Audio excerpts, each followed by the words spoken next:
amateur shearer because I can do about 60 a day. Mostly I work in the area. This is my 5th year shearing. I would have never done this if I had known how hard it was, but I couldn't find somebody to shear my sheep. My sheep are all horned sheep, and most shearers don't like to play with horns, so since I'm shearing my own sheep, nobody can complain. Or at least nobody that listens. It's about 47 moves if you do it properly. So we're modifying it to try to face the audience, so it kind of disrupts your rhythm. It's a little bit harder to kind of do it properly and make it turn out as neat and tidy looking when you modify it for the audience, but it's better that you guys can see it. Okay, so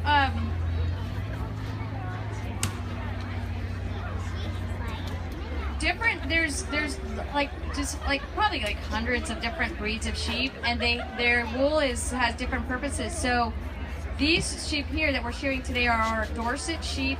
They're classic to the Sonoma Coast area because they do well in that climate zone.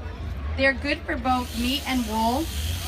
And before the synthetics and before the 1940s, people that had a sheep ranch, they could go out and buy a new car after they sheared. Nowadays, people, when we started our ranching operation, people were throwing their wool away. And they were taking it to the dump because there was nobody felt there was value to it.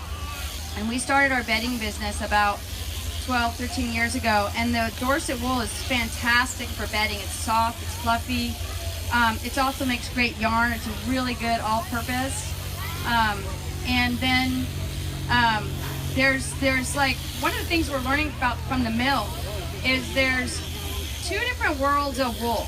One is the sheep industry American sheep industry standard, which is what everybody bases a lot of their understanding on wool on.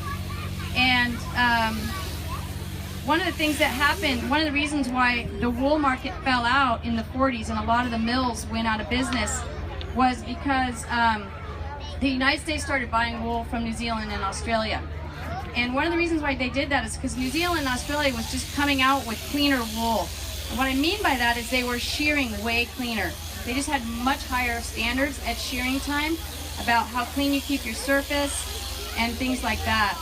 And also just the synthetics that came in. It was so much, people, you have to pay a little more attention when you wash your wool. So